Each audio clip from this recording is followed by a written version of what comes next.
Sportsbit is powered by BetOnline, driving the opening odds market since 2001. Visit sportsbookreview.com to learn more about BetOnline and its A+ rated platform in the link below.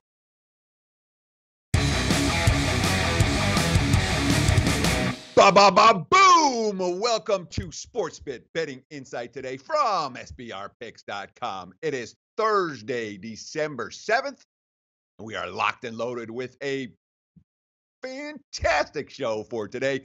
4 bowl previews. As you know, we're going through every single bowl game here on Sportsbit, and that means we got to get them started early. So making sure this information gets out to you quickly so you can take advantage of the lines where they are right now.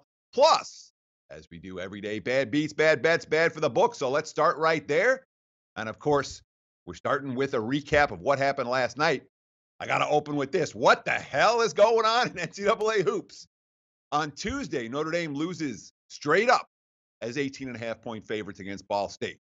So then on Wednesday, Kansas loses straight up as 21.5-point favorites against Washington. Give the Huskies credit. They played a great game. Jayhawks flat as a pancake. Florida loses outright at home 17-point favorites against Loyola Chicago. The Kansas game, that was on a neutral floor in Kansas City. There was no betting line on Central Arkansas Cal.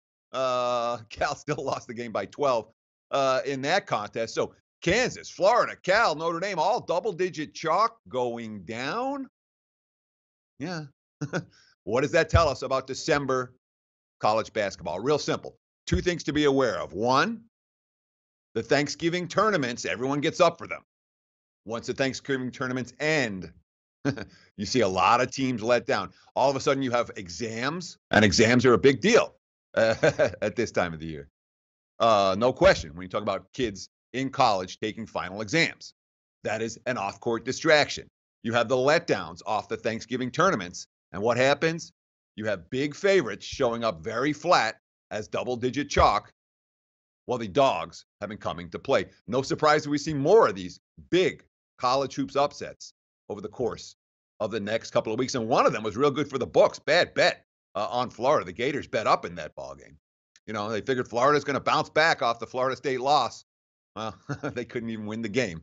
A bet from 15-17 against Loyola Chicago. The Ramblers win the game in straight up fashion.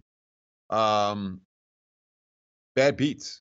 That's a Ramblers, Loyola Chicago. I'm messing that up. Is that the Ramblers? I can't think. Oh, well, bad beats. Hawks and the Magic. This is a tough one. The game's lands 192 in regulation.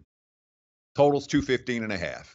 You know what they got to in overtime? 216. Oh, that's brutal. Right side turns into a wrong side when you add the extra 5 minutes of play. Tough beat for underbettors in Atlanta and Orlando last night. Another, we're going to call it a bad beat. Well, I'm going to put an asterisk on this, you know, a Sportsbit asterisk, because folks are going to complain more about this one than they should. All right. The Celtics are up 10 with 30 seconds left against Dallas last night. They're laying 7.5. What does Boston do? What many teams do in that spot? They just dribble out the clock, get the 24-second violation. And they left 5 seconds on the clock for Wes Matthews to drain the meaningless three-pointer at the buzzer, which he did. That being said, so look, that's a bad beat. All right, you can't undo that. But the Celtics were behind in that game in the fourth quarter. And when you're laying 7.5 on the road and you're trailing in the fourth quarter, I understand the loss was tough. The way that it went down was tough. But Boston, certainly not a right side winner last night. A tough beat, nonetheless, for those who laid it with the Celtics. Bad bet to talk about, the T-Wolves Clippers. They're betting the under in this ballgame. 214.5 down to 211.5. I didn't understand the play. I didn't understand the money. It was wrong. Clippers, without Blake Griffin, 0-4 straight up, 1-3 against the spread. The defense during that span in the 4 games without Griffin has allowed 115 points per game. Really hard to play unders when the defense has no focus. And the LA Clippers, they appear to be losing hold of the rope right now. A bet against team, both in terms of sides and in terms of unders. Bad bet on the under last night. 3 games, all bad for the books last night. Why? Because they all landed right on 4. That's odd. But Pistons Bucks fell on 4. You could have won either side of that game. There were -3.5s out there. There were 4.5s out there. I had a plus 4.5 ticket on the Pistons myself last night. Able to cash it. Not a right side, but certainly for the books, not a good result when you can cash both sides. Same story with Wisconsin Temple. Bounced between -3.5 and -4.5 all day. If you're a good bettor, you won that game. If you're an okay bettor, you pushed. Nobody should have lost that contest. That's not good for the house when Temple wins by exactly 4 at the end. Same story with Rhode Island, Alabama. You know, that opened 2.5, got bet up pretty quickly. 3.5, 4, 4.5 all day. Lands 4. It's one more game where a good line shopper, a good bettor, could have won both sides. Those games, never good for the books. A couple of more to talk about in college hoops. Bad results for the house. Brown. Hey, we're talking about all the other big upsets in college hoops last night. Brown almost got one against Providence. They were plus 21 at the open, plus 18.5 at the close. They lost 77-72 in overtime. Of course, the shortest road trip in all of sports meant little home court advantage for the Friars.